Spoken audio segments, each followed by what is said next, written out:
Good morning, everyone. My name is Teacher Lori Ancompression, or you can call me Teacher Lor or Teacher Lori. So let us all stand up and let's have our prayer. Mary, can you lead us a prayer? Amen. Holy Trinity in one God, have mercy on us. So right now, class, before we start our discussion, let's have our good morning chant. So I will going to sing first, and then you will going to follow me after I sing, okay? Okay. So here's our good morning chant. Good morning, nice to meet you, smiling face. Good morning to you and to you. Hello teacher, hello friends, hello teacher, hello friends. Good morning to you and to you. Okay, go. Okay, very good. Thank you, class. Okay, so now we're going to check our attendance. When I call your name, you're going to say, what is your favorite shape and why? Okay, Kimberly, Irish, Mary, Sherwin, Kurt, Cyril, Chantal, Genevieve, Selmy, Josel. Okay, very good. So lahat tayo meron tayong iba't ibang favorite na shape. So before tayo mag-start sa ating discussion, meron muna tayong activity. So yung activity natin ay tinatawag na tripod. So yung activity na to is meron si teacher dalawang mystery box. So ang gagawin ko, i-group ko kayo into 2 groups, and then isa sa inyo pipili ng iba't ibang box. So inside this box, mayroong iba't ibang shape, and then i-classify ninyo kung saan dito si triangle and si quadrilateral. Okay, so let us count. 1. Okay. So, again, lahat sa dalawang box, mayroong iba't ibang uri ng shape. So, yung gagawin ninyo, i-classify ninyo sila, and then, i-classify ninyo si triangle and si quadrilateral. So, after that, kung matapos na kayo, within 5 minutes, bigay nyo kay teacher, and then, i-check natin kung tama kayo, okay? Okay, so, group 1, stand up and go to this way, and then group 2, this way. Okay, I will just give you 5 minutes to do the task, and then after that, we're going to check if you are all very good. All of your answers are correct. So, ngayon naman, tatanungin ko kayo. Based sa ginawa natin na activity, ano kayo yung magiging lesson natin ngayon? Very good. It's all about triangle and so, sino muna dito? Before natin tatalakayin kung ano yung properties ng quadrilateral at ng triangle, sino muna dito yung may gusto ng pattern? Okay, very good. So, meron tayong dalawang pattern dito. Ano kaya yung napapansin nyo sa dalawang pattern? Very good. So, sa unang pattern, meron itong 4-sided polygon. And then the second pattern, meron itong 3-sided polygon. Pero teacher, ano kaya yung polygon? So, polygon class, it is a 2-dimensional shape. It can be categorized into different types depending on the number of their sides and angle. So, yung polygon daw po, a 2-dimensional shape na kung saan mayroon itong iba't ibang uri ng numbers of sides and angles. Naiintindihan po ba kung ano yung polygon? Okay, very good. Again, class, our topic for today is about the properties of triangle and quadrilateral. Okay, so let us read our learning objective. At the end of the lesson, the pupil should be able to describe the attributes and properties of triangle and quadrilateral using concrete objects or model.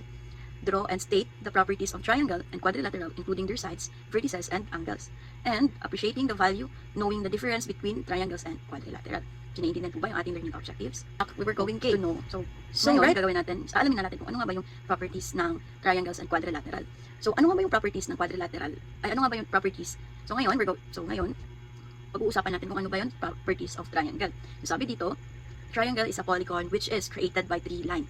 It has 3 sides, 3 vertices, and 3 angles.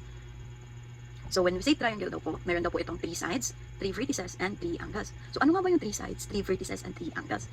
So meron tayo ditong triangle. So yung 3 sides is yung side 1, side 2, and then side 3. And then yung vertices naman po is yung point sa taas ng mga side. Point 1, point 2, and point 3. And yung angle naman po is nasa loob ng triangle. Angle 1, angle 2, and angle 3. So naintindihan po ba yung properties of triangle? Very good. Okay, so naintindihan naman po ba kung ano yung properties of triangle?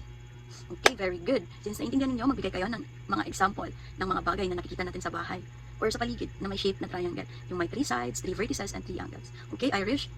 Very good. What else, class? Mary? Very good. So lahat ng sinabi niyo ay tama. So ito, meron din dito si teacher na iba't ibang examples of triangle. Meron tayo ditong slice of watermelon, slice of pizza, sa sinabi ni Irish kanina, and then meron tayo ditong chip, and then hammer. So, ito yung mga bagay na nakikita natin na mayroong 3 sides, 3 vertices, and 3 angles. So, ngayon naman, pag-uusapan natin kung ano yung properties of quadrilateral. So, sabi dito, quadrilateral is a closed polygon that has 4 sides, 4 angles, and 4 vertices. So, kanina, yung triangle daw po, mayroong 3 sides, 3 vertices, and 3 angles. So, yung quadrilateral naman po ay mayroong 4 sides, 4 vertices, and 4 angles. So, lahat daw po ng shape na mayroong 4 sides, 4 angles, and 4 vertices, tawag po daw doon ay quadrilateral. So, let's see kung ano yung sides of quadrilateral. Okay, so we have here a picture. So, the red one is the side. And then, yung point ng red one is tawag dyan ay vertex or vertices. And then, yung blue one naman po, yan po yung ating angle. Naiintindihan po ba? Okay, magbigay kayo class ng mga bagay na or object na nakikita natin sa paligid natin.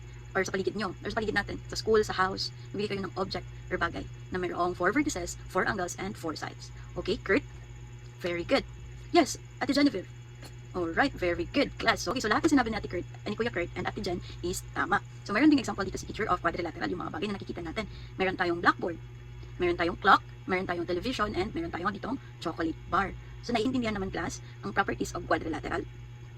So, palagi lang natin i-remember na lahat ng quadrilaterals ay may 4 sides, and when we say triangles, it only has 3 sides. Understood? Okay, so any question before we're going to do our activity? None. Okay, very good. So ngayon, meron tayong gagawin na, so meron tayong energizer kasi parang inaantok na yung iba sa inyo. Okay, so let's sing with Mr. Matsing.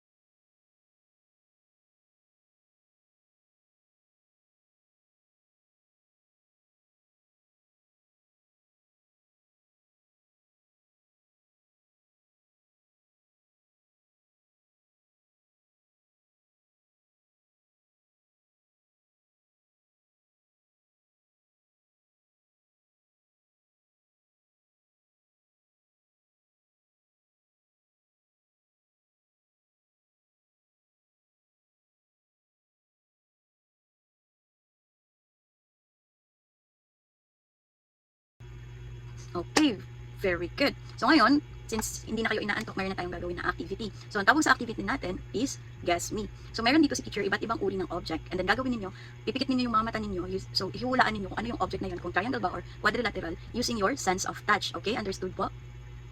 Okay, very good. So let's start. Okay, very good. So lahat kayo ay tama. So mamaya mayroong prize si teacher, so kukunin nyo man na lang mamaya yung prize ninyo kay teacher. Okay po?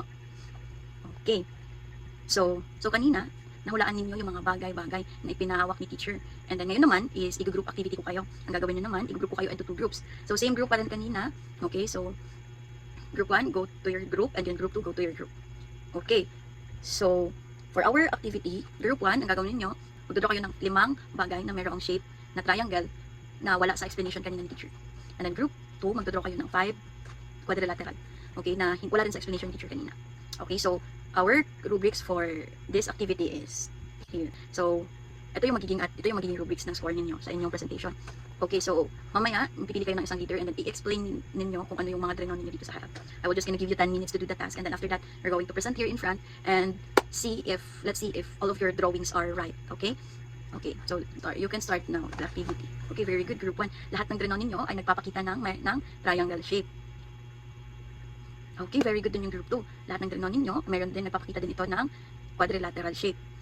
Okay, so naintindihan naman class yung ating discussion today.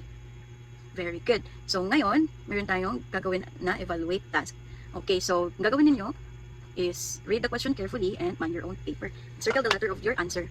Okay, so yung gagawin ninyo class is may papakita si teacher ng mga question, and then isusulat niyo sa papel ninyo yung tamang answer. So mamaya, i-check natin kung tama ba yung mga answer niyo. Naintindihan po ba? So may tanong pa po ba kayo? Since wala na kayong tanong, si teacher naman yung magtatanong sa inyo. So get 1/4 sheet of paper. Okay, so for our first question, what is triangle? A, shape with 4 sides. B, a shape with 3 sides. And C, a shape with 2 sides. And then D, a shape with 5 sides. Again, what is triangle? A, a shape with 4 sides. B, a shape with 3 sides. C, a shape with 2 sides. Or letter D, a shape with 5 sides. So I will just give you 5 seconds to answer. Okay, for our second question, how many angles does a triangle have? A, 3, B, 4, C, 5, and then D, 6. Again, how many angles does a triangle have? A, 3, B, 4, C, 5, D, 6. For our third question, which of the following is example of quadrilateral? A, chair, B, toy, C, fan, or D, door? Again, which of the following is example of quadrilateral? A, chair, B, toy, C, fan, and or D, door? Okay, for our fourth question, which of the following is type of triangle? A, square, A, square, B, circle, C, cone, or D, star? Again, which of the following is type of triangle? A, square, B, circle, C, cone, or D, star? For our last question, what is a quadrilateral? A, a shape with 2 sides. B, a shape with 5 sides. C, a shape with 6 sides. Or D, a shape with 4 sides. Again, what is a quadrilateral? A, a shape with 2 sides. B, a shape with 5 sides. C, a shape with 6 sides. Or D, a shape with 4 sides. Okay, so tapos na ba kayong mag-answer lahat, class? So iti-check naman natin ngayon yung mga sagot ninyo. So let's go with number 1. What is triangle? So what is the answer, class? Letter B. Very good. Number 2.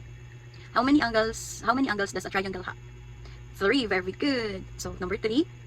which of the following is example of quadrilateral? What is the answer, class?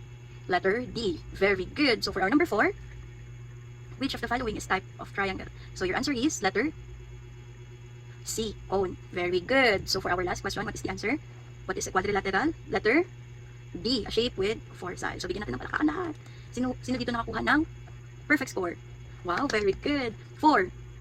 Okay, so lahat kayo ay perfect. Naintindihan naman, class, kung ano yung properties of triangles and quadrilateral. Okay, Irish, ano kaya yung pinagkaiba ni triangle kay quadrilateral? Wow, tama. Si quadrilateral ay may 4 na sides, or mayroon siyang 4 na sides, may 4 na vertices, and may 4 na angles. While yung triangle naman is meron lamang siyang 3 sides, 3 vertices, at 3 angles. So palakpakan natin sa Irish, class. Okay. So ngayon, since wala na kayong tanong, and tapos na rin yung ating discussion, bago natin tapusin yung ating discussion, meron mo nang ibibigay na assignment si teacher. So yung gagawin niyo is magdodraw kayo ng house na merong combination of triangles and quadrilaterals. So ito-draw niyo siya sa 1/4 illustration board. So kailangan maging creative kayo, okay po? Okay, so that's it for today's class. Goodbye and good holy class. So see you next meeting. Bye-bye.